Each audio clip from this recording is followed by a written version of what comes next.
جہاں پانی نہیں ہے وہاں زندگی نہیں ہے. تبھی سائنسدان مریخ پہ پانی تلاش کرتے ہیں کہ اگر وہاں پانی ہے تو شاید وہاں بھی زندگی کے کوئی آثار ہمیں نظر آ جائیں. جہاں پانی نہیں ہے وہاں زندگی نہیں ہے. اب ایک پانی مٹی کے ملاپ سے اربہ ارب قسم کی چیزیں پیدا کر دیں خدا نے. ایسا کاریگر، دیکھو کاریگر کسے کہتے ہیں؟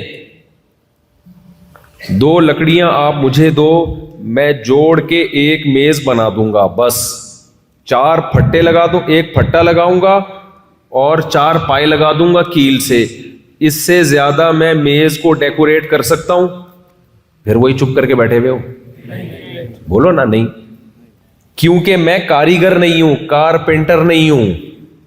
میں 2 لکڑیوں کو کیل سے جوڑ تو سکتا ہوں، بہت خوبصورت انداز سے جوڑ کے کوئی ڈیزائن نہیں بنا سکتا. کیا خیال ہے؟ ڈیزائن بنانے کے لیے عربی میں کہتے ہیں صناع، صانع. صناع کا لفظ کاریگر، جس کو اردو میں کیا کہتے ہیں؟ کاریگر، فنکار، ماہر، آرکیٹیکٹ، ڈیزائنر، یہ ہونا ضروری ہے. ڈیزائن چیزوں کا خود بخود کبھی بھی نہیں بنتا. چیزیں آٹومیٹیکلی بن تو جاتی ہیں، آرگنائزڈ کبھی بھی نہیں ہوتی، ان میں ڈیزائن کبھی بھی وجود میں نہیں آتا. آپ مجھے ایک بات بتاؤ، ایک لکڑی پڑی ہوئی ہو، 2 لکڑیاں اس کے اوپر آ کے گر جائیں تو کیا خوبصورت میز وجود میں آ سکتی ہے؟ بولو نا. کھربہ کھرب سالوں میں بھی کوئی خوبصورت میز وجود میں نہیں آ سکتی. تو یہ کیسی بات ہے یار؟ ایسا دماغ اللہ نے بنا دیا، پانی سے ایسی چیزیں بنا دی. اسی پانی سے اس نے شیر بھی بنایا، اسی پانی سے اس نے بندر بھی بنائے، اسی پانی سے اس نے بن مانس بھی بنائے، اسی پانی مٹی گارے کے ملاپ سے اس نے لومڑی بھی بنائی، اسی پانی مٹی گاری کے ملاپ سے اس نے ہرن بھی. میں جو افریقہ کے جنگل میں جو چیزیں دیکھ کر آیا ہوں مارکیٹ میں، وہی آپ کے سامنے فی الحال لے کر آ رہا ہوں. کیا خیال ہے بھائی؟ اسی سے لیپرڈ بھی بنایا اس نے، اسی پانی مٹی گارے کے ملاپ سے ہپو بھی بنایا اس نے، اسی سے ہائینا بھی بنا دیا اس نے. ان جانوروں میں فرق دیکھو، کسی کو بڑا غیرت والا بنا دیا، کسی جانور کو پرلے درجے کا بے شرم اور بے غیرت بنا دیا اس نے. ہے بھائی، کوئی ایگل ہے، شکرا ہے، شکار کر کے کھاتا ہے، کوئی گدھوں کی طرح مردار کھاتا ہے. یہ سارے پانی ہیں جس کو اس رب نے مختلف ڈیزائنوں میں تبدیل کیا ہے. او بھائی، کارپینٹر تو صرف ایک لکڑی سے میز بناتا ہے. اس بنی ہوئی میز کو دیکھ کر ہم کبھی بھی نہیں کہہ سکتے کہ یہ خود بخود بنی ہے. تو جس صناع نے، کاریگر نے پانی سے درخت بھی بنا دیے، جس کاریگر نے پانی سے آم خربوزے بنا دیے، جس کاریگر نے پانی مٹی کے ملاپ سے شیر ببر شیر بنا دیا، جس نے پانی مٹی کے ملاپ سے انسان بنا دیا، اور 20 قسم کی چیزیں بنا دی. اور ہر چیز میں جو پارٹس لگے ہوئے ہیں، جو چیزیں پارٹس لگے ہوئے ہیں نا، جو جن پارٹس سے مل کے چیزیں بنتی ہیں، ان میں ایک پارٹ بتا رہا ہے کہ یہ خود سے نہیں بنے ہیں، یہ کسی نے بنایا ہے. اور بنانے والا تھوڑا ماہر نہیں ہے، بہت بڑا ماہر ہے وہ. انسان کی آنکھ کو دیکھو، ایسی آنکھ کھربوں سال میں خود بخود نہیں بن سکتی. انسان کی ناک کو دیکھو، اس میں سونگنے کے سینسر لگے ہوئے ہیں، یہ سونگ کے بتا دیتی ہے بدبو ہے، خوشبو ہے. خوشبو ہے تو چنبیلی کی خوشبو ہے، گلاب کی خوشبو ہے، عود کی خوشبو ہے. کس چیز کی خوشبو ہے؟ یا اسمیل ہے تو کس چیز کی بدبو ہے؟ اتنے سارے سینسر. زبان ایک گوشت کا ٹکڑا ہے، اس گوشت کے ٹکڑے پہ نمک ڈالو، فوراً ایسے سینسر لگے ہوئے ہیں، یہ دماغ کو میسج بھیجے گی نمک ہے بھائی، کھٹا ہے. آج میرے سامنے کسی نے تھوڑا سا میٹھا لا کے رکھا، میں سمجھا میٹھا ہے، حالانکہ وہ اچار تھا. مجھے تو یہاں کے اچاروں کی شکل معلوم نہیں ہے. کھانے کے بعد میں نے یوں کر کے تھوڑا سا اٹھایا، زبان پہ رکھا، میری زبان گوشت کا ٹکڑا ہے، گوشت کا ٹکڑا، کچھ بھی نہیں ہے. اندر کاٹ کے دیکھو گے کوئی اس میں آپ کو سم کارڈ نظر نہیں آئے گا، کوئی پاور کیبل نظر نہیں آئے گی, کوئی زیادہ سائنسدانی نظر نہیں آئے گی. لیکن میرے بھائی اس زبان پہ جیسے ہی میں نے وہ حلوے کا اتنا سا پیس رکھا, میں حلوہ کھاتا نہیں ہوں, لیکن قدرت نے مجھے بتایا کہ آئندہ کبھی حلوے کے قریب مت پھٹکنا, نہیں کھانا. میں نے زبان پہ رکھا, ایک دم میری آنکھیں ایسے چپڑ گئی. دماغ نے بتایا یہ میٹھا نہیں ہے, یہ کیا ہے, کھٹا ہے. یہ زبان میرے دماغ کو میسج بھیج رہی ہے, دماغ مجھے سمجھا رہا ہے ہاتھ پیچھے کھینچ لے. پانی سے ایسی مشین خود بخود ڈیزائن نہیں ہو سکتی, وہ اچار خود بخود نہیں بن سکتا کھربوں سال میں بھی. تو اس اچار کو ٹریس کرنے والی زبان, وہ اچار کا بننا زیادہ پیچیدہ ہے یا اس اچار کو جب زبان پہ رکھا جائے تو یہ زبان جو چیک کر کے بتا رہی ہے کہ یہ کھٹا ہے, یہ زبان کا بننا زیادہ مشکل ہے. بولتے کیوں نہیں, زبان کا بننا زیادہ مشکل ہے. تو میرے بھائی جب اچار خود نہیں بن سکتا تو یہ زبان جو اچار سے زیادہ پیچیدہ مشین ہے, یہ خود بخود کیسے بن گئی اور یہ حلق کے اندر فٹ کیسے ہو گئی؟ تو اس سے صاف پتہ چلتا ہے میرے بھائی ہم بنے نہیں ہیں, کوئی صناع ہے, کوئی کاریگر ہے. صنع اللہ الذی اتقن کل شیء, اللہ نے اپنی تعریفیں خود قرآن میں کی ہیں. دیکھو ہم اپنی تعریفیں خود نہیں کرتے. اگر میں یہاں بیٹھ کے شیخیاں بھگارنا شروع کر دوں, میں ایسا, میں نے 4 کی ہوئی ہیں اور جناب تم لوگوں سے کم بختوں 2 بھی نہیں ہو رہی, ایسے میں تعریفیں کرنا شروع کر دوں تو آپ کو غصہ آئے گا کہ نہیں آئے گا؟ ابے دوسرا تعریف کرے اچھا لگتا ہے, اپنے منہ میاں مٹھو بننا اچھا نہیں لگتا. ویسے باتوں باتوں میں کر بھی دیتا ہوں تعریف مثالوں میں. جب میرا کسی چیز کا کھانے کا دل چاہ رہا ہوتا ہے, بیان میں ساری وہ مثالیں آ رہی ہوتی ہیں. کبھی میں پیزے برگر کی مثال نہیں دیتا کھانے میں, کیوں مجھے پسند نہیں ہے. تو اب مجھے ایک بات بتاؤ, اگر میں اپنے منہ میاں مٹھو بنوں, میں ایسا میں ویسا, آپ کو غصہ آئے گا؟ بس کرو مولوی صاحب. کوئی دوسرا, کسی نے شاعر نے کہا ہے کہ ہم کو دیکھ کے شرماؤ تو شرمانے کی داد بھی دیں. اپنی محبوبہ سے کہہ رہا ہے ہم کو دیکھ کے شرماؤ تو شرمانے کی داد بھی دیں. آئینے میں دیکھ کے خود کو شرمانے سے کیا ہوگا؟ خود ہی آئینے میں کھڑی ہو کے اپنے آپ کو دیکھتی رہتی ہے, میں اتنی کیوٹ, اتنی حسینہ, اور شرماتی رہتی ہے. کہہ رہے اس سے کیا ہوتا ہے بھائی, کوئی دوسرا تعریف کرے تو بات بنتی ہے. نہیں آئی میرا خیال ہے بات. لیکن یہ کیا بات ہے, الحمد سے لے کے والناس تک اللہ خود اپنی تعریفیں کرتا ہے. صنع اللہ الذی اتقن کل شیء, اللہ اپنی تخلیق بیان کرتا ہے. ان پہاڑوں کو دیکھو, انظروا الی ثمرہ اذا اثمر, اس انار کے بننے کے عمل کو دیکھو. زمین کو کھودو گے, مٹی, گارا اور پانی نظر آئے گا, نہ انار کا رنگ نظر آئے گا, نہ انار کا ذائقہ نظر آئے گا. تمہارا رب کچھ بھی نہیں, کوئی بڑے بڑے ٹیکنیشین نہیں ہے, کوئی بڑی فیکٹریاں نہیں ہے, کوئی ٹویوٹا کمپنی کی طرح 20 ہزاروں مزدور کام کر رہے ہو, بڑے بڑے سائنٹسٹ کام کر رہے ہو. نا نا نا نا نا, صرف مٹی, گارے, پانی اور گوبر, 3 چیزیں ہیں. گوبر, مٹی, پانی, 3 چیزوں سے اللہ انار کا درخت بناتا ہے, اسی سے انار کا پھول بناتا ہے, اسی سے انار کے پھل بناتا ہے. اللہ فرماتے ہیں انظروا الی ثمرہ, جب یہ پھل بن کر تیار ہوتا ہے, اس پھل کے میٹیریل کو دیکھو, مٹی, گوبر, پانی, اور جو چیز مارکیٹ میں بن کے آتی ہے خدا تمہارے سامنے پیش کرتا ہے, وہ کیسا پھٹنے والا پھل. انار کا پھل جب بڑا ہوتا ہے نا, ایسے پھٹتا ہے اور ایسے اس میں سے رس ٹپکنا شروع ہوتا ہے, ایسے لگتا ہے کہ آپ کو دیکھ کے مسکرا رہا ہے وہ. صحیح ہے نا, مسکراہٹ میں پھٹ پڑتا ہے وہ خوشی سے. تبھی جو نیلے پیلے ہوتے ہیں نا, لال ٹماٹر کی طرح, کہتے ہیں انار لگ رہا ہے شکل سے, دیکھنے میں کیا لگ رہا ہے, تبھی لوگ اپنے بچوں کا نام انار گل رکھتے ہیں. صحیح ہے نا, انار کی طرح لال بچہ ہے ہمارا. صنع اللہ الذی, اللہ کہتے ہیں یہ کام نہیں ہے, یہ کاریگری ہے. اللہ اپنے کاموں کو کام نہیں کہتا, اللہ اپنے کاموں کو کیا کہتا ہے؟ کاریگری.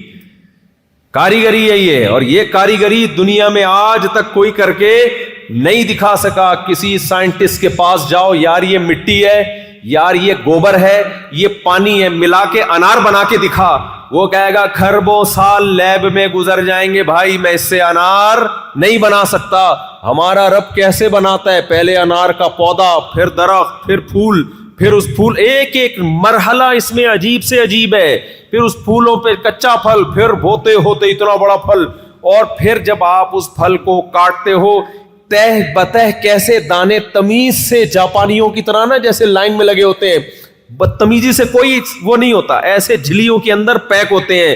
اس طرح سے اللہ تعالیٰ نے انار کو بنایا، سیب کو بنایا، انگوروں کو بنایا، کتنے ڈفرنٹ ذائقے، مختلف الوانہ، اللہ کہتے ہیں ان کے رنگوں میں اختلاف کو دیکھو، ان کے ذائقوں میں اختلاف کو دیکھو۔ صنوان وغیر صنوان یسقا بماء واحد، ایک پانی ہے آسمان سے جو برس رہا ہے، لیکن اس پانی سے نکلنے والے رنگوں میں، ذائقوں میں، چیزوں میں اختلاف دیکھو۔ اربوں کروڑوں قسم کے جانور ہیں، زمین پہ چلنے والے جانور، زمین پہ ریگنے والے جانور، ہوا میں اڑنے والے جانور، شکار کرنے والے جانور، دانا کھانے والے جانور۔ ہر پرندے کو الگ ڈیزائن کی چونچ دی ہے، دو پرندوں کی چونچ کا ڈیزائن بھی ایک جیسا نہیں ہے، ہر پرندے کو الگ ڈیزائن دیا اس کے حساب سے۔ جس کو مچھلی کھانی ہے اس کے لیے لمبی چونچ تاکہ پانی کے اندر وہ گہرائی تک جا سکے، جس کو کتر کتر کے کھانا ہے جیسے طوطے کو گول چونچ دے دی کلاڑے کی طرح، ہک کی طرح، تاکہ ایسے ایسے جو ہے نا اس کو کتر کتر کے کھائے۔ بعض پرندے ایسے ان کو چپو دے دیا آگے، وہ نہیں ہم جو میں امریکہ میں چلا رہا تھا وہ نہیں میں چپو چلا رہا تھا بھائی، اس کو کیا بولتے ہیں انگلش میں بھائی، وہ جو لانچ میں نا چپو، تو ایسے چپو دے دیے اس کو، وہ جب مچھلی سامنے آتی ہے بس خالی اس کا کام ہے یوں کرنا توے کی طرح، جیسے چمٹا نہیں ہوتا روٹیاں پکاتی ہیں خواتین، کسی زمانے میں پکایا کرتی تھیں، اب تو پیزا آ گیا، تو چمٹے سے نہیں جیسے پکڑا جاتا روٹی کو، ایسے وہ مچھلی کو یوں کر کے کیا کرتا ہے، پٹک کر کے پکڑ لیتا ہے۔ ہر جانور کو اس کی باڈی کے حساب سے چونچ دی ہے، ہر جانور کو اس کی باڈی اور اس کی ریکوائرمنٹ کے حساب سے آنکھیں دی ہیں۔ کچھ جانور ایسے ہیں جن سے آنکھیں چھین لی، اندھا بنایا، لیکن سونگنے کی حس اتنی زیادہ کر دی کہ ان کو اب دنیا میں زندہ رہنے کے لیے آنکھوں کی ضرورت نہیں ہے، بہت دور سے سونگ سونگ کے اپنے شکار کا اندازہ لگاتے ہیں۔ کچھ جانوروں کو اللہ نے ایسا بنایا ان میں بھاگنے دوڑنے کی صلاحیت نہیں ہے، لیکن اپنے دفاع کے لیے اللہ نے ان کو پیچھے بھی آنکھیں دے دی ہیں۔ مچھلیوں کی کتنی قسمیں ایسی ہیں جو سمندر میں پتھروں میں رہتی ہیں، اب بڑی مچھلی جب آئے گی فوراً شکار کرے گی، لیکن اللہ نے ان کی پیچھے دو آنکھیں لگا دی، اس سے نئی جو بڑی مچھلی آتی ہے وہ سمجھتی ہے یہ ادھر منہ کر کے بیٹھی ہوئی ہے مجھے دیکھ رہی ہے، نہیں آ رہی میرا خیال ہے بات۔ اس کی مثال ایسے جیسے آپ اپنی کھوپڑی پہ پیچھے بھی ڈیزائن بنا لو، آپ ٹنڈ کراؤ اور پیچھے بھی دو آنکھیں اور ناک لگا لو، لوگ کیا سمجھیں گے یہ کمبخت کہاں دیکھ رہا ہے، پیچھے دیکھ رہا ہے، پھر ادھر جو مرضی کرتے رہو، کوئی آپ کی طرف نہیں آئے گا۔ ٹرائی کر کے دیکھو، جو گنجے ہیں وہ ٹرائی کریں پہلے۔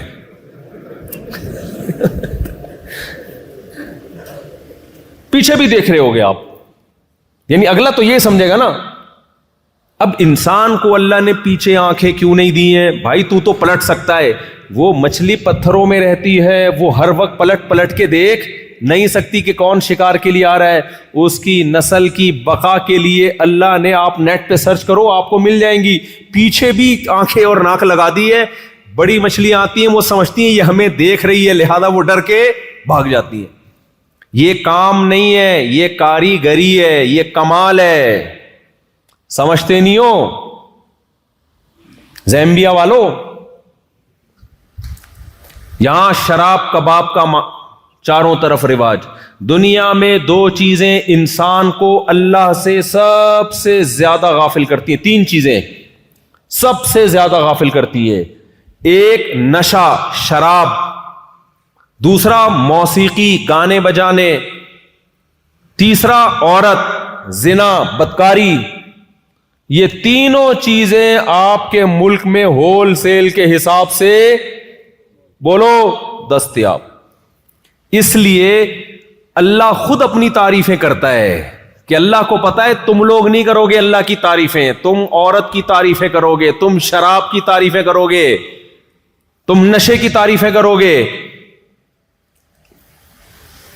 تم گانے بجانے موسیقی کی تعریفیں کرو گے، اس لیے اللہ الحمد سے لے کے والناس تک خود اپنی تعریفیں کرتا ہے تاکہ تم ان تین چیزوں سے نکل کے کس کی طرف جاؤ؟ بولو نا، اللہ کی طرف جاؤ.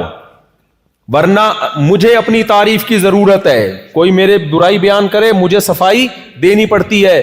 اللہ کو ضرورت نہیں ہے، اللہ مستغنی ہے. نبی صلی اللہ علیہ وسلم نے فرمایا اگر ساری دنیا کے سارے انسان اللہ کے خلاف ہو جائیں تو اللہ کی حکومت میں طاقت میں اتنی سی بھی کمی نہیں ہوتی جتنی ہم سوئی اس پانی میں سمندر میں ڈال کے نکالیں تو سمندر میں کچھ کمی ہوگی؟ کتنی سی کمی ہو؟ کچھ بھی نہیں ہوگی نا. تو اللہ کو ہماری تعریفوں کی بالکل ضرورت نہیں ہے، لیکن اللہ الحمد سے لے کے والناس تک اپنے کمالات بیان کرتا ہے ہمارے فائدے کے لیے، تاکہ تم شراب سے نکلو، تاکہ تم شباب سے نکلو. شباب سمجھتے ہو؟ شباب کا مطلب عورت، زنا، بدکاری، اس بکھیڑوں سے نکلو، اپنے رب کو پہچانو. اس لیے اللہ قرآن میں اپنے کمالات بیان کرتا ہے. اور ہم جب ان ملکوں میں آتے ہیں تو ہمارا تو فرض تھا میرے بھائی، ہم ان کے سامنے اللہ کا انٹروڈکشن کرواتے، اللہ کا تعارف کرواتے. یہاں آ کے آپ بجائے ان کو اللہ کی طرف لانے کے خود شراب کباب نشے کی طرف مائل ہونا شروع ہو جاؤ تو آپ سے بڑا بدقسمت پھر کون ہوگا دنیا میں؟ سمجھ میں آ رہی ہے کہ نہیں آ رہی ہے؟ تو میرے بھائی ہمیں بنایا گیا ہے، اور جو آدمی زیادہ خراب ہو نا ہم اس کو کہتے ہیں کہ تو ٹھیک نہیں ہو سکتا، ریپیئرنگ سے ٹھیک نہیں ہوگا، تجھے کھول کے دوبارہ جوڑنا پڑے گا. تجھے کھول کے کوئی جوڑے گا دوبارہ، نئے سرے سے تیری فٹنگ ہوگی تو شاید تو انسان کا بچہ بن جائے. ریپیئرنگ سے تو ٹھیک ہونے والا نہیں ہے. تو یہ تو خیر ایک مذاق ہے. بتانے کا مقصد ہے مشکل کام خود بخود نہیں ہوتے، کوئی کرتا ہے. اللہ بار بار بار بار پیغمبر کے ذریعے، محمد صلی اللہ علیہ وسلم کے ذریعے، آدم علیہ السلام کے ذریعے، نوح علیہ السلام، ابراہیم علیہ السلام، موسیٰ علیہ السلام، عیسیٰ علیہ السلام، یہ سارے پیغمبر دنیا میں یہی سمجھانے کے لیے آتے رہے کہ اللہ کو پتا تھا یہ دنیا میں جانے کے بعد دنیا کی چیزوں میں گم سم ہو کے کس کو بھول جائیں گے؟ اللہ کو بھول جائیں گے. تو اللہ ہم سے کیا چاہتا ہے کہ مجھے یاد رکھو. اب ہم کہتے ہیں اے اللہ تجھے کیا ضرورت ہے؟ ایتھیسٹ ملحد لوگ بولتے ہیں اللہ کو کیا ضرورت ہے کہ ہم اللہ کو یاد رکھیں؟ بھئی اللہ کو کیا ہوگا اگر ہم یاد نہ رکھیں اس کو؟ تو کیا ہوگا اللہ کو؟ اللہ کہتے ہیں مجھے کچھ بھی نہیں ہوگا، تمہیں بہت کچھ ہو جائے گا. صحیح ہے نا؟ مجھے کچھ بھی نہیں ہوگا، تمہیں بہت کچھ ہو جائے گا. کیوں؟ ایتھیسٹ لوگ پتہ ہے کیا کہتے ہیں؟ یہ میں ایتھیسٹ کا ذکر اس لیے کرتا ہوں کہ آج نوجوانوں کے دل میں بھی یہی وسوسے ہیں. یار اللہ کو کیا ضرورت پڑی ہم 5 ٹائم پابندی سے نماز پڑھیں، نہیں پڑھیں گے اٹھا کے جہنم میں ڈال دے گا. اللہ کو کیا ضرورت ہم اس کی عبادت کریں، ہم یہ کریں ہم وہ کریں. یہ سب مذہبی لوگوں کے بنائے ہوئی باتیں، اساطیر الاولین، پرانے لوگوں کے قصے ہیں. میرے بھائی ہمیں کچھ بھی نہیں پڑی، نہ اللہ کو پڑی ہے. اصل بات یہ ہے کہ اللہ کی صفات کے بارے میں ہم ان لوگوں سے نہیں پوچھیں گے جن کے پاس کوئی ہدایت نہیں ہے. اللہ ہم سے کیا چاہتا ہے، وہ کن چیزوں کو پسند کرتا ہے، کن چیزوں سے اللہ ناراض ہوتا ہے، یہ اللہ ہی بتائے گا نا. یہ اللہ کے علاوہ مخلوق بتائے گی؟ اللہ کو کوئی نقصان نہیں ہے ہماری نافرمانی سے، ہم فرما بردار بن جائیں، اللہ کو کوئی فائدہ نہیں ہے. لیکن اللہ اپنی صفات بتاتا ہے کہ لا یرضی لعبادہ الکفر. جب تم خدا کی سے بغاوت کرتے ہو، اس کی نافرمانی کرتے ہو، اس نافرمانی پہ وہ خوش نہیں ہوتا، اس نافرمانی پہ وہ ناراض ہوتا ہے. اور جب تم اس کے شکر گزار بنتے ہو تو اس پہ وہ خوش ہوتا ہے. یہ کیسے ممکن ہے کہ دنیا میں کوئی کسی سے خوش ہو اور انعام نہ دے، اور جب کسی سے ناراض ہو تو سزا نہ دے؟ دنیا میں بھی لوگ جب ناراض ہوتے ہیں تو سزا دیتے ہیں، خوش ہوتے ہیں تو جزا دیتے ہیں. اللہ کہتے ہیں میری یہ صفت ہے کہ میں جب کسی سے خوش ہوتا ہوں تو اس کو جنت کی صورت میں بدلہ دیتا ہوں، جب میں کسی سے ناراض ہوتا ہوں جہنم کی صورت میں سزا دیتا ہوں. اب ہم کہیں یہ کیا بات ہوئی بھائی، یہ ہمیں اللہ کے بارے میں کس نے بتایا؟ تو بھائی جو جس کی صفت ہوتی ہے، کون کس چیز کو پسند اور ناپسند کرتا ہے، یہ وہ خود بتاتا ہے یا آپ فیصلہ کرتے ہو؟ آپ نے میری دعوت کی، فرض کرو آپ نے کیا کر لی؟ میری دعوت کی، فرض کرو. اب آپ کہہ رہے ہو بھائی مفتی صاحب کو پیزا پسند ہے, مفتی صاحب کو برگر پسند ہے, مفتی صاحب کو گاجر کا حلوہ پسند ہے. کوئی عقل مند وہاں بیٹھا ہوگا بولے گا بابے یہ مفتی صاحب سے پوچھا جائے گا کہ ان کو کیا پسند ہے, تو خود سے کیوں فیصلہ کر رہا ہے؟ دیکھو ایک مولوی صاحب بیمار تھے, لیٹے ہوئے تھے, آنکھیں بند تھیں, ایسا لگ رہا تھا کہ آخری سانسیں چل رہی ہیں. اب لوگ مشورہ کر رہے ہیں بھائی مولوی صاحب کو کوئی طاقت کی غذا کھلاؤ, ٹھیک ہے نا, مشورہ چل رہا ہے. ایک نے کہا بھائی مولوی صاحب کو کدو کا شربت پلاؤ, ایک نے کہا مولوی صاحب کو یہ پلاؤ, ایک نے کہا مولوی صاحب کو یہ کھلاؤ, ایک نے کہا مولوی صاحب کو گاجر کا حلوہ کھلاؤ. مولوی صاحب کی آنکھ ایک دم یوں کر کے تھوڑی سی کھلی, ٹھیک ہے, پھر بند ہو گئی. پھر ایک نے کہا جی مولوی صاحب کو قیمہ کھلاؤ. جب سب مختلف مشورے دے رہے تھے تو مولوی صاحب نے پھر آنکھیں کھول کے کہا بھائی اس کی بھی تو سنو, یہ کیا کہہ رہے ہیں. ایک آدمی مولوی صاحب کے پاس پیر صاحب کی دعوت کی, اس نے ایک آدمی نے نا پیر صاحب کی دعوت کی اور کہا پیر صاحب آپ کو میں کدو شریف کھلاؤں یا لوکی شریف. پیر صاحب نے کہا کوئی بغیر سا مرغا کھلا دے تو مجھے, اتنی شریف چیزوں کی ضرورت, مرغا ہو بھلے بغیرت ہو, وہ شریف لوکی سے پیر صاحب کی نظر میں بہتر ہے. تو میرے بھائی ہم کسی کی پسند اور ناپسند کا فیصلہ خود کر سکتے ہیں کہ کس کو کیا پسند ہے بھائی, کس کو کیا پسند ہے یہ خود فیصلہ کر سکتے ہیں. بیٹا جب بڑا ہوتا ہے نا تو ابا سے کہتا ہے میں نے شادی کرنی ہے, ابا کہتے ہیں تجھے کیا ضرورت ہے, مجھے شکایت کر رہے ہوتے ہیں میرے بیٹے کو کیا ضرورت ہے ابھی شادی کی. میں کہتا ہوں یہ بیٹے سے پوچھو, مجھ سے کیوں پوچھ رہے ہو یار. ضرورت جس کو ہوتی ہے وہ بتاتا ہے نا, مجھے آ کے کہہ رہے ہو کہ میرے بیٹے کو کیا ضرورت ہے شادی کی. ابے بھائی جس کو ضرورت ہے وہ بتائے گا, اس کو ہے یا نہیں ہے اس سے پوچھو جا کے. اس سے پوچھ نہیں رہے, پوچھ اس سے رہے جس کو اس کی ضرورت کا علم نہیں ہے. پیاس کسی کو لگ رہی ہے, جس کو لگ رہی ہے وہ بتائے گا نا. تبھی تو مجھے غصہ آتا ہے بیان کے دوران جو پانی پوچھ رہے ہوتے ہیں, پانی. بے بھائی میں بھی تو الحمدللہ گونگا نہیں ہوں, مجھے ضرورت ہوگی میں خود پوچھ لوں گا پانی کا. ہر تھوڑی دیر, یہ تکلفات بہت برے ہوتے ہیں, کھانے میں بہت تکلفات ہیں. یہ بیان سے ہٹ کے بات کر رہا ہوں لیکن بہت ضروری ہے. تکلف اپنی زندگی سے ہمیشہ کے لیے نکال دو, دوسرے کے آرام کا خیال کرو. حضرت مولانا اشرف علی تھانوی رحمہ اللہ تعالی ساری زندگی یہ کہتے کہتے دنیا سے چلے گئے کہ مسلمان تکلفات میں ہے, معاملات میں ٹھیک بولو نہیں ہے. آرام کا خیال کرنا چاہیے, تکلف میں نہیں پڑ. تکلف کیا ہے, آرام کیا ہے؟ آپ نے مفتی صاحب سے پوچھ لیا مفتی صاحب آپ کا کھانا ہمارے ہاں ہے, قبول ہے؟ ہاں جی قبول ہے. اگر کر لیا قبول تو مفتی صاحب آپ کیا چیز شوق سے کھاتے ہیں بتا دیں. بھائی میں بھنڈی کھاتا ہوں, چلو جی بھنڈی پکا لیا آپ کے لیے. اور گوشت میں بھی میں بھائی گوشت کی, چلو میرا موڈ نہیں ہے گوشت کا, بس میں گوشت دعوتوں میں بہت کھا لیا بھائی, مسور کی دال چاول. ایسا نہ ہو ہر جگہ یہی چلتا رہے. ایک مثال دے رہا ہوں میں. اب آپ نے کھانا لا کے رکھ دیا, یہ مفتی صاحب دال چاول, یہ فلانا ڈم, بس کافی. یہ آپ نے آرام کا خیال کر لیا کہ مفتی صاحب کو وہ چیز نہیں کھلا رہے جو وہ کھانا نہیں چاہتے. میرے ساتھ ایسا بھی ہوا کہ بھی دعوت ہے, بھوک لگ رہی ہے, بھوک سے تل ملا رہے ہیں, پیزا لا کے رکھ دیا سامنے. ابے میرے تو نوالا غلق میں پیزے کا نہیں اترتا یار, کھائے چبائے نہیں آتا. اب ہم کھا رہے ہیں مروت میں, چلو یار اب کیا کہے آدمی. تو اندگلے نے محنت زیادہ کی ہے, سامنے والے کے آرام کا خیال نہیں کیا. ہم تو اب مروت میں کھا لیتے ہیں, اب کیا کریں. تو آرام کا خیال کرنا چاہیے, کسی کا بھی تکلف نہیں. تکلف کیا ہے؟ آپ نے بھائی بنا دیا, یہ بھنڈی ہے, یہ فلانا ہے, یہ ڈمکانا ہے, رکھ دی. اب آپ بار بار پوچھیں مفتی صاحب یہ بھنڈی کھائیں گے آپ, مفتی صاحب یہ نہاری کھائیں گے آپ, مفتی صاحب یہ رائتا بھی ہے. بھائی رکھا ہوا ہے نا, مندھے الحمدللہ اللہ کا شکر ہے, آنکھیں ہیں ہماری, نظر آ رہا ہے. اتنا تنگ کرتے ہیں بھائی. ایک دعوت میں کیا ہوا, اتنا پوچھ رہے ہیں یہ کھائیں گے, میں نے کہا چپ رہو گے تو کھاؤں گا نا میں. کیا خیال ہے بھائی, آپ چپ بیٹھو گے تو میں کھاؤں گا.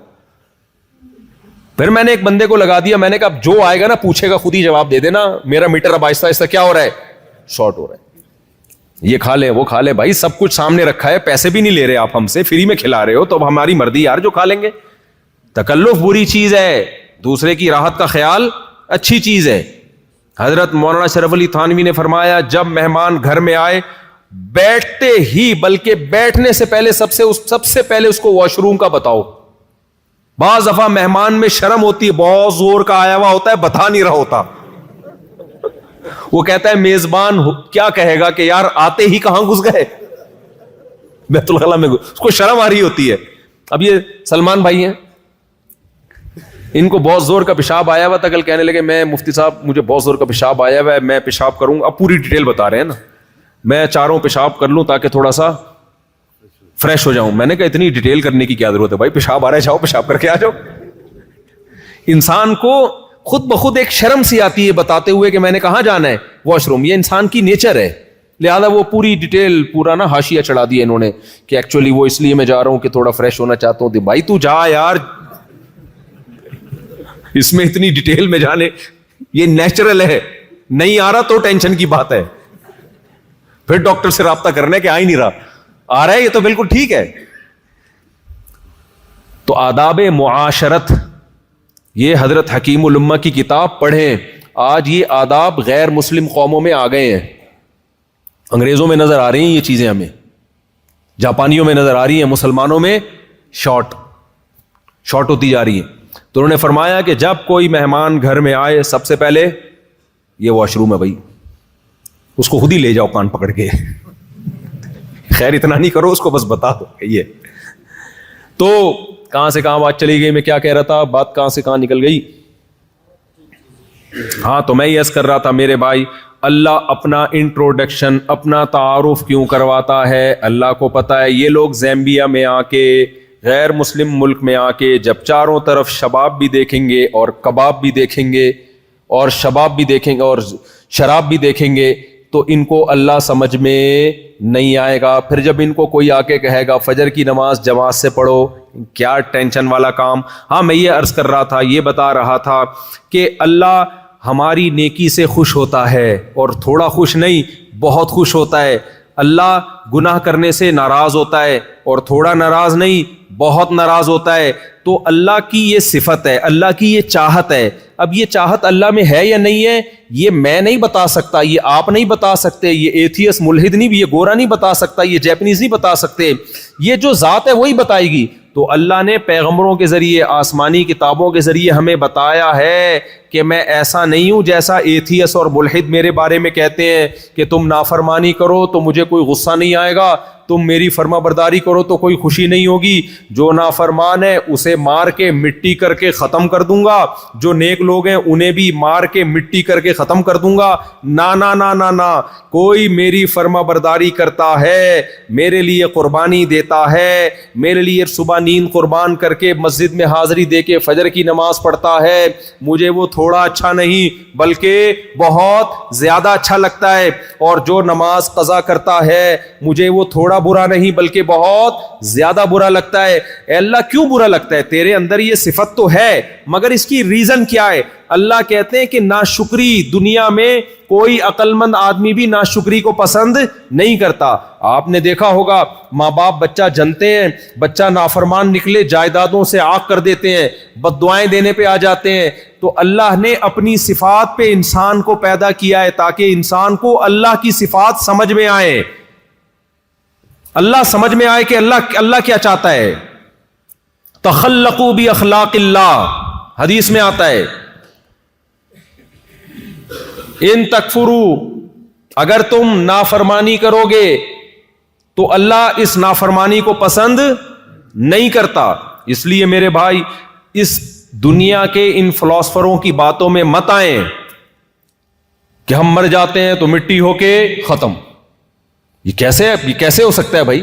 دیکھو جانوروں کی کوئی آزمائش نہیں ہے، جانور مر کے مٹی ہو کے ختم، کیونکہ جانور نہ شکر گزار ہو سکتے ہیں اور نہ ناشکرے ہوتے ہیں.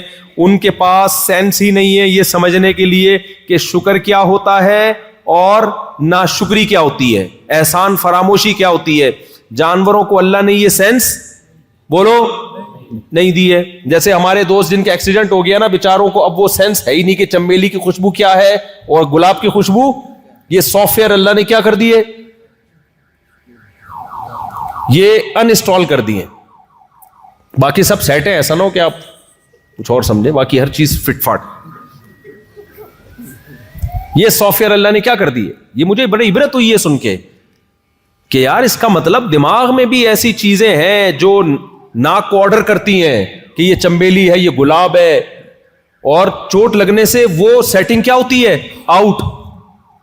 ایک چوٹ سے سیٹنگ آؤٹ ہوئی, بننے میں کیا خود بخود بن سکتی ہے ایسی سیٹنگ؟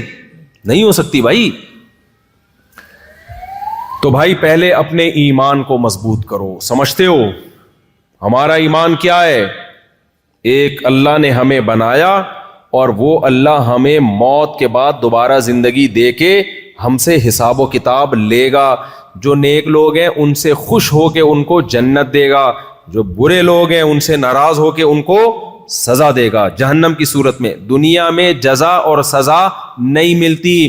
یہاں نافرمان لوگ ترقی کر جاتے ہیں بہت دفعہ, نیک لوگ تنزل کا شکار ہو جاتے ہیں. یہ کیسی دھاندلی ہے بھائی. پھر اللہ میں اور کرپٹ حکومتوں میں کوئی فرق ہوا ہے بھائی؟ اس سے پتہ چلتا ہے بھائی دنیا دار الجزا نہیں ہے, یہاں حساب و کتاب نہیں ہے. حساب و کتاب اللہ نے کب رکھا ہے؟ مرنے کے بعد رکھا ہے.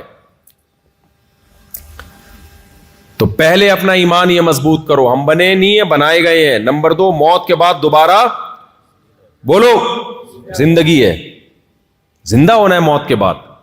ان غیر مسلموں کو بھی بتاؤ,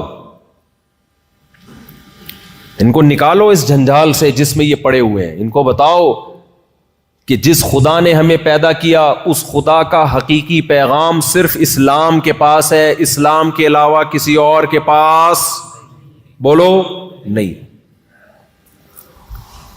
پہلے خدا کے وجود کے دلائل دو, پھر ان کو سمجھاؤ یہ پیغام خدا ہم سے کیا چاہتا ہے. یہ کس کے پاس ہے یہ پیغام؟ صرف اسلام کے پاس, صرف محمد صلی اللہ علیہ وسلم کے پاس ہے, باقی کسی کے پاس نہیں ہے. ہے تو لاؤ بھائی مارکیٹ میں. اگر اسلام کے علاوہ کسی اور کے پاس ہے تو مارکیٹ میں بولو لاؤ. آپ جب مارکیٹ میں جاتے ہو, نیا موبائل آیا ہے, آپ دکاندار سے کہتے ہو موبائل دکھا بھائی. اس نے کہا یہ لے. کتنی قیمت ہے جی؟ اتنے لاکھ. کہتا میں وہاں سے لے رہا ہوں. کہہ رہے وہ مارکیٹ میں میرے علاوہ کسی اور کے پاس. بولتے کیوں نہیں؟ نہیں ہے. لینا ہے مجھے سے لینا ہے یہ موبائل. نہیں ہے تو مارکیٹ میں میرے علاوہ کسی اور کے پاس نہیں ہے. آپ بلا تحقیق مانو گے؟ آپ سرچ کرو. ادھر گئے وہاں چیک کیا نہیں ہے بھائی, ادھر گئے وہاں چیک کیا نہیں ہے بھائی. گھوم پھر کے کہاں ہوگے؟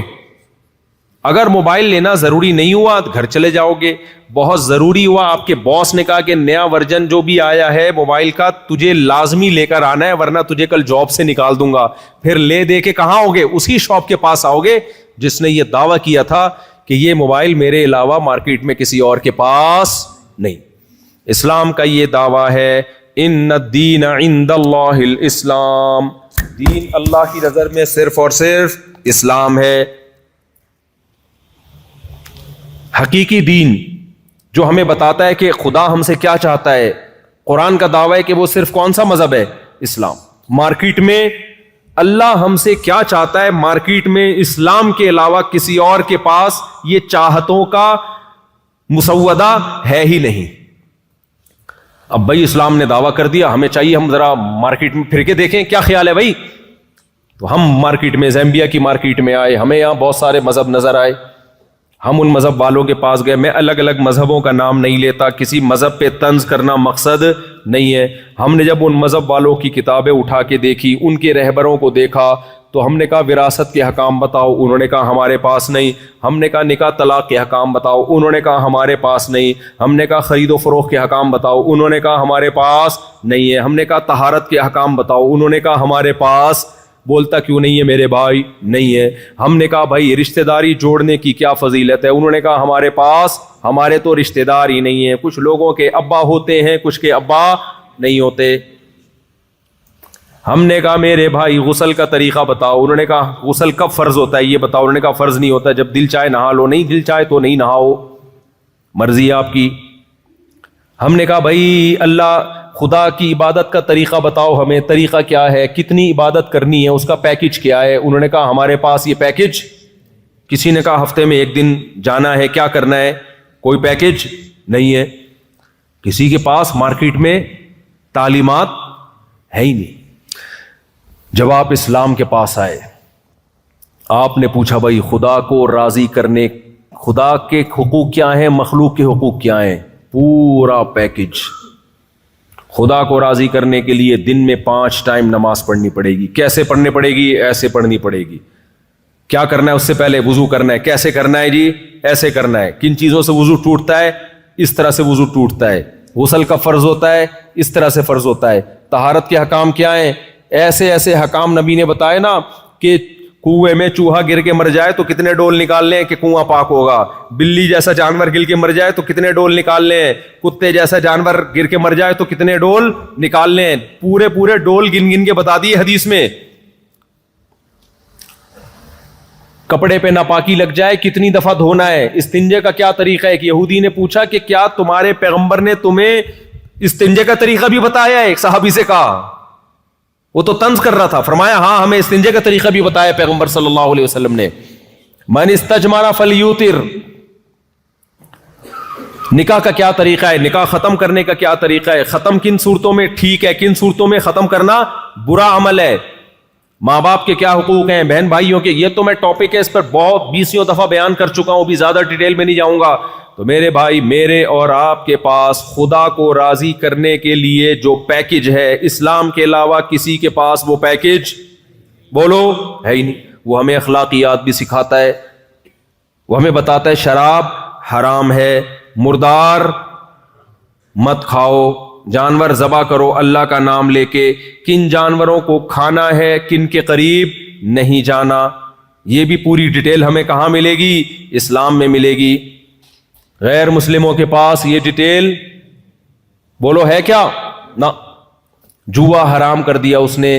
غیر مسلم سے پوچھو جوا حلال ہے حرام ہے, ان کی ساری زندگی سوچتے ہی رہیں گے لیگل ہونا چاہیے کہ انلیگل ہونا چاہیے, سوچتے رہیں گے. سود کے بارے میں سوچتے رہیں گے. غیر مسلموں سے پوچھو بال رکھنے چاہیے کہ نہیں رکھنے چاہیے, کچھ کہیں گے بالکل ٹنڈ پنڈ ہونی چاہیے, کچھ کہیں گے ہر طرح کے بال بڑھا لو. اسلام سے پوچھو, اسلام کہتا ہے عورت کو سر کے بال بڑھانے چاہیے, اس کی فطرت کا حصہ ہے. مرد کے پاس آپشن ہے سر کے بال رکھے یا سر منڈائے, اور جب سر ٹنڈ کرائے تو لوگ شعر پڑھیں, حسن تیرا اس طرح سالم رہا, سر مڈانے پر بھی تو ظالم رہا. کچھ لوگوں پہ ٹنڈ جچتی ہے. داڑھی کے بارے میں مذہب نے حکم دیا, مرد کو داڑھی بڑھانی پڑے گی. مونچھوں کے بارے میں حکم دیا, بغلوں کے بال صاف کرنے, زیر ناف بال صاف کرنے.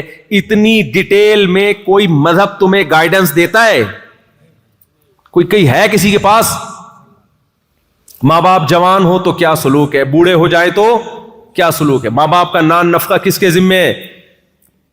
خرچہ پانی کس گورنمنٹ کے ذمے یا اولاد کے ذمے؟ غیر مسلموں نے بوڑھے ماں باپ کا سارا خرچہ حکومت پہ ڈال دیا, اولڈ ہاؤس. اللہ کہتا ہے نہیں, یہ گورنمنٹ کی ذمہ داری نہیں ہے. باپ کو پالنا کس کی ذمہ داری ہے؟ بولتے کیوں نہیں؟ اولاد کی. ماں کو پالنا کس کی ذمہ داری ہے؟ اولاد کی. میاں بیوی کے کیا حقوق ہیں؟ غیر مسلم اس بارے میں کیا ہے؟ خاموش. اللہ نے کہا بھائی بیوی گھر میں رہے گی, کھلائے گا کون؟ شوہر. کمائے گا کون؟ شوہر. گھر کا سربراہ کون ہے؟ شوہر. غیر مسلموں کو پتہ ہی نہیں سربراہ کون ہے, کہتے ہیں دونوں برابر ہیں. ابے بھائی گھر بھی ایک چھوٹی سی اسٹیٹ اور ریاست ہوتی ہے.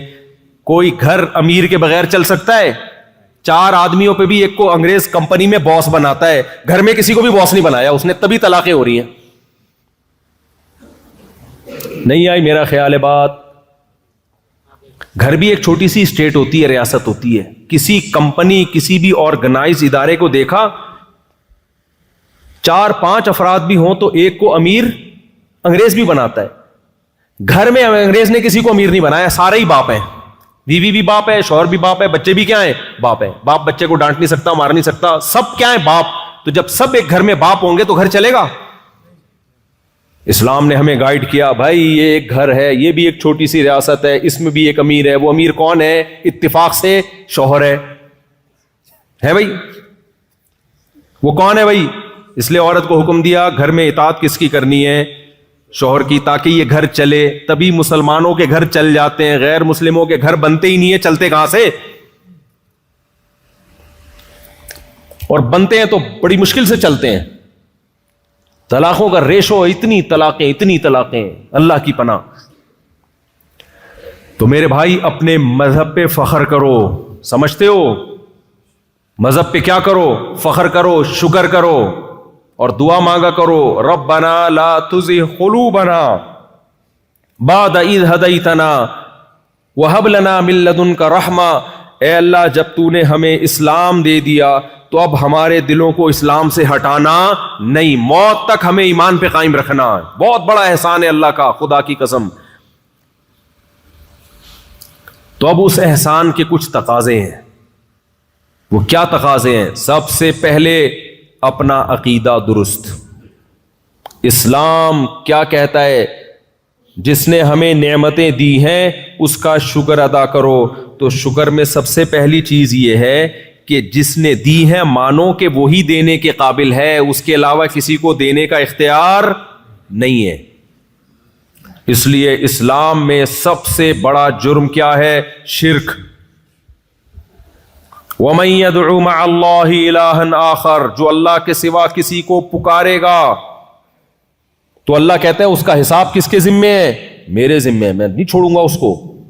اس لیے ہم نعرہ صرف یا اللہ مدد, یا رسول اللہ مدد کا نعرہ بولتے کیوں نہیں لگے گا. یا علی مدد بولو نا, نہیں. ایاک نعبد و ایاک نستعین, اے اللہ ہم تیری ہی عبادت کرتے ہیں اور صرف تجھ سے مدد طلب کرتے ہیں. اللہ نے جب ہمیں بنایا تھا پانی سے, اس بنانے میں کوئی پیغمبر کوئی فرشتہ اللہ کے ساتھ شریک نہیں تھا. اللہ کہتے ہیں جب میں خود مختار ہوں, میں نے بنایا, تو ضرورتوں میں پکارو گے بھی کسے؟ صرف مجھے. لوگ کہتے ہیں کہ اللہ نے اپنے پیغمبر کو بھی اختیارات دے رکھے ہیں. اللہ کے دینے سے پیغمبر کے پاس بھی اختیارات آ گئے. اللہ قرآن میں جگہ جگہ اس شرک کی نفی کرتا ہے. اللہ کہتا ہے میں نے کسی کو کوئی اختیار نہیں دیا, نہ پیغمبر کو نہ کسی ولی کو. معجزے جو پیغمبروں سے صادر ہوتے ہیں وہ پیغمبروں سے نہیں ہوتے, وہ اصل میں کس سے ہوتے ہیں؟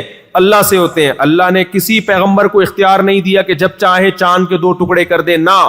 جب اللہ نے چاہا پیغمبر پہ وحی نازل کی کہ اے نبی آپ چاند کی طرف اشارہ کریں, میں اپنی قدرت سے چاند کے 2 ٹکڑے کر دوں گا.